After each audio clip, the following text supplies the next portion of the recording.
So we're going to dive into Victor's pretty powerful journey, right? He went from feeling totally invisible to having this genuinely stable, confident presence. And it's all based on this big revelation that attraction is actually a predictable system that directly reflects a man's identity. All right, so let's break down the 3 fundamental shifts he made. First up, the core principle he really grabbed onto. Attraction is just a mirror of your identity. What he found was that women reflect back who a man actually is, not who he wishes he were. So, Victor's early invisibility, it wasn't fate. It was just objective feedback on the weak signals he was sending out. Like insecurity and uncertainty in every single move. Second, and this is a big one, transformation demands action to build confidence. He used poker as a mental model, seeing that dating is structural, it's predictable. So he just committed to playing hands, approaching women, and realized confidence is something that comes from action, it's not some fantasy. All that exposure let him treat rejection as just data, which, pretty much killed his fear. And finally, once he had that action part down, Victor built his internal value by calibrating all these little micro-behaviors to project stability. He intentionally slowed his breathing and speech, he held eye contact longer, straightened his spine, and just moved with purpose. These subtle adjustments communicated this real internal order, and that led to the grounded certainty women were drawn to, that stability in his composure and the depth in his presence. Victor's path proves the essence of a secure identity is simple. A man doesn't attract by chasing, a man attracts by becoming. Your personal value, your presence, it's built, it's earned and refined. You're not just born with it. That's the critical distinction. For you, the listener, this is about understanding the mechanics of that shift. It's the journey from seeing yourself as, a victim of fate. Right, stuck with the hand you were dealt. Exactly, to becoming a deliberate agent of change. And this entire process, according to the sources, it's driven by this brutal efficiency of self-feedback and pattern recognition. So we have to start at the bottom. Victor's initial state, his opening avatar, as the source calls it. And it paints a pretty grim picture. He wasn't really suffering from outright rejection so much as this, soul-crushing indifference. Which is almost worse. It is worse.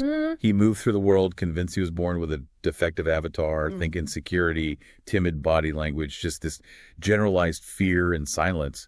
He truly believed the universe had rigged the game against him. And the sources, they're incredibly stark when they describe the environment he was in, which they called the sexual marketplace. Right. They claim the system, quote, does not give refunds and does not reward men for being born with soft edges. The argument is that attraction is just. It's older than culture, it's older than reason, it works on instinct. And what does it respond to? It responds to signals, visible strength, leadership potential, emotional stability, and, self-possession. That concept of indifference is so fascinating to me because if the world was ignoring him, what was it actually responding to? I mean, the silence is a response in itself. Absolutely. Indifference is just the world's quiet, accurate reflection of the signal you are broadcasting. Victor was radiating insecurity, timidity, a total lack of self-ownership. And that signal was met with indifferent accuracy, as the source says. The system isn't designed to punish you. It just fails to engage when the necessary signals of foundational value, those signs of internal order, are just not there. So this is where it gets really interesting. Because the same man who was paralyzed by small talk, he was a machine at the poker table. Sharp, calculating, emotionally steady. So what was the core discipline that poker taught him? Poker is a masterclass in process over outcome. It taught him pattern recognition, the ability to detach emotion from the facts you can see. It demanded huge emotional composure and maybe most importantly, patience. The discipline to wait. The discipline to wait for the right moment, the right hand. And critically, poker introduced him to the concept of variance. Okay, let's nail that term down, variance. Because it is so central to his whole breakthrough. How does that apply here? So in poker, variance means you can make the perfect, mathematically correct decision. You go all in with pocket aces, right? The best hand. The best hand. And you can still lose the pot because some long shot draw hits on the final card. The outcome was bad, but your process was perfect. Victor understood that. Poker rewarded mastering the process, and it punished neediness chasing losses emotionally. But that's the paradox, isn't it?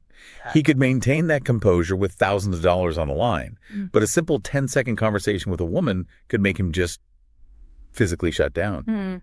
Where did the source material say that block was coming from? It's what you could call the competence identity gap. At the poker table, he could adopt the strategic mindset. It was like a temporary identity. But in dating, his entire self, his posture, his voice, his eye contact was telegraphing that weak avatar. His skill at reading the game didn't matter because he hadn't accepted the most brutal truth yet. Which was? That his own internal state and his outward presence were the problem. Competence wasn't enough. Identity was the missing link. And that missing link, unbelievably, it arrived in a discarded copy of a book called Atomic Attraction.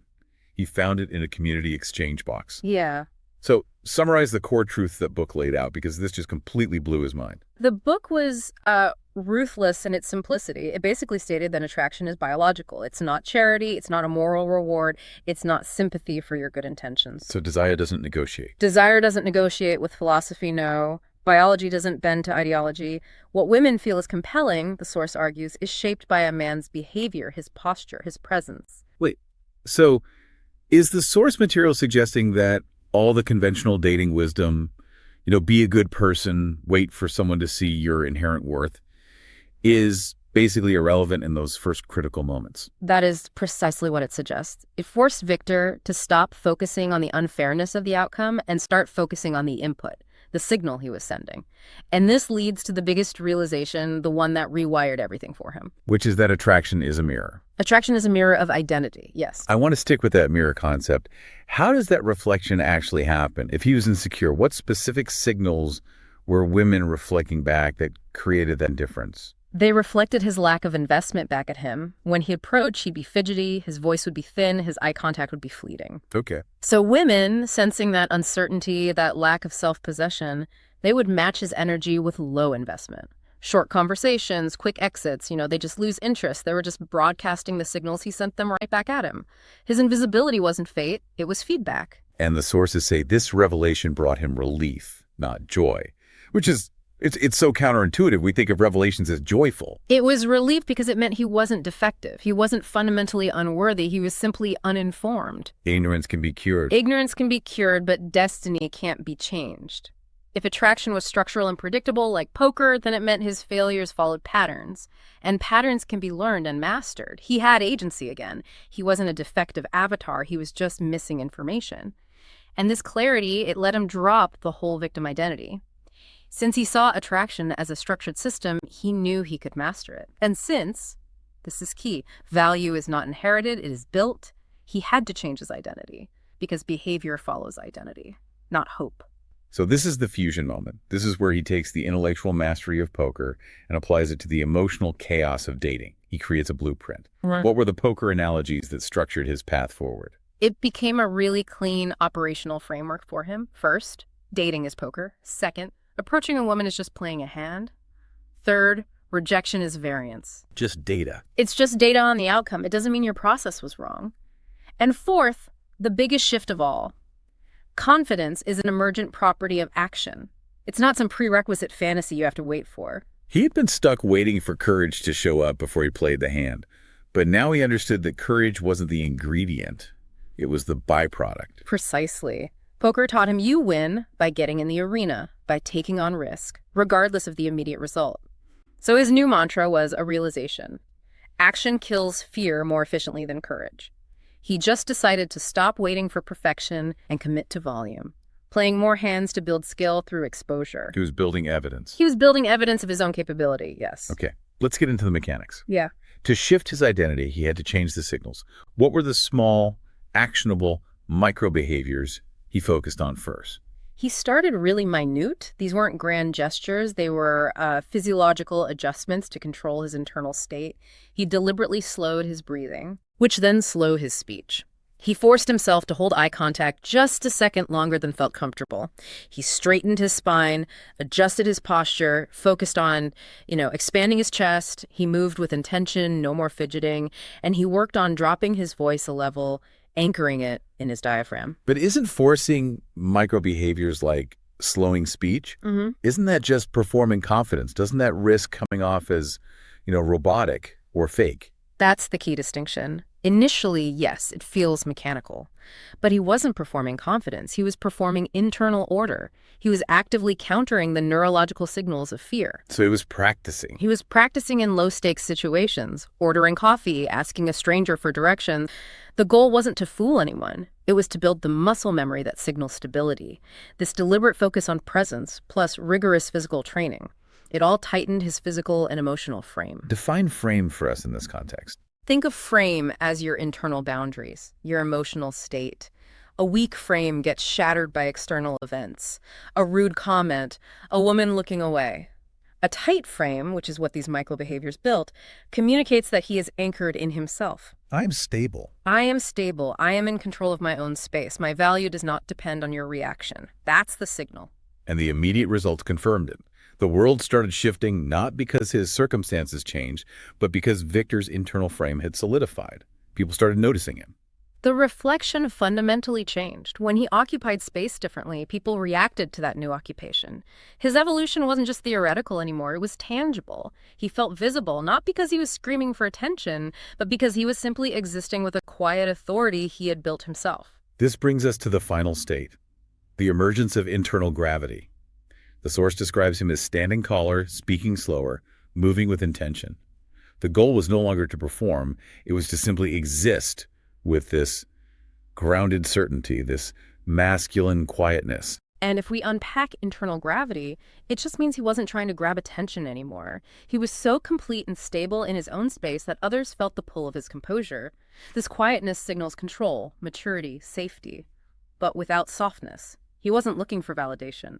He was operating from a place of sufficiency. And we see the culmination of all this in that rooftop bar scene in the source material. Victor isn't chasing. He's not trying to initiate. What was it about his presence that drew the woman to him? It was the stability in his frame, the calm in his demeanor, the depth in his presence. She wasn't responding to a line or a display of wealth. She was responding to his lack of panic. He had learned to hold composure while being seen, which is an incredibly powerful signal of maturity. And connecting this back to the bigger picture, this is the ultimate realization of what the source calls masculine polarity. The power's becoming versus the futility of chasing. It's the ultimate synthesis. The sources crystallize it perfectly. A man does not attract by chasing, but a man attracts by becoming. He refined himself like a craftsman. He built his identity like a warrior, piece by deliberate piece. It is the difference between frantically waving a flashlight, hoping someone sees you, And building a lighthouse. and building a solid, steady, unshakable lighthouse that naturally pulls others toward its consistent, reliable light. That distinction, the effort of becoming versus the frustration of chasing, that might be the most profound takeaway here. So to quickly summarize Victor's transformation for you, the listener, we have 3 big takeaways from this fusion of poker logic and identity. First, attraction is feedback. It is not fate. Second, value is built through action, not inherited. And third, confidence is the result of action, not the thing you have to wait for before you start. And if Victor's excuses expired the moment he realized his ignorance could be cured, then you too might be standing at that same threshold. The world rewards action. It rewards an identity built through movement and exposure, waiting for perfection that just guarantees you'll be on the sidelines forever. In the end, Victor realized that the invisible boy hadn't healed. He had transformed. He stopped folding his hand, he took his rightful seat at the emotional table, and he made a simple, unshakable vow to himself. And that vow is the challenge we'll leave you with. It's built on all these lessons of variance and exposure, regardless of the hand you think you were dealt. The vow is simple. Play the hand.